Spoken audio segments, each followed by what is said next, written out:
పర్జన్య పత్ని, ఆవు పర్జన్యునికి పత్నిట. అంటే గోవులు వర్షకారకాలు అని కూడా చెప్తున్నారు. అంటే గోవులు సంచరిస్తూ ఉంటూ వచ్చే వాతావరణపు మార్పుల వల్ల వర్షాదులు ఉత్పన్నమవుతాయి. అంతేకాదు గోవులు సంచరిస్తే పర్యావరణ కాలుష్యం పోతుందట. అది అనేక విధాలు రుజువైందండి.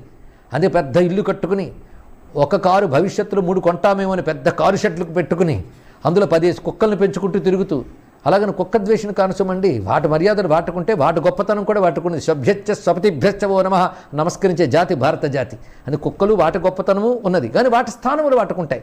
కానీ ఆవు పూజ్యం అని చెప్పడానికి మాట చెప్తున్నాం. అటువంటప్పుడు ఇంత కట్టుకుంటారు, ఇన్ని చేస్తారు సంపన్నులు, కానీ ఒక కావుని పెంచరు. అదేమిటో తెలియదు. అబ్బో పెంచలేమండి, చూడలేమండి. అటువంటిప్పుడు హిందువు ఎందుకు? నువ్వు రామకృష్ణ అనుకుని అర్హత ఉందా నీకు అసలు? అటువంటప్పుడు అంత కాలనీలో ఒక చిన్న గోశాల ఒకటి ఏర్పాటు చేస్తే కాలనీ అంతటికీ కూడా పర్యావరణ కాలుష్యం పోతుంది. ఇవి తెలుసుకోవాలండి, ఇలాంటి ఏర్పాట్లు చేయాలి. అందుకే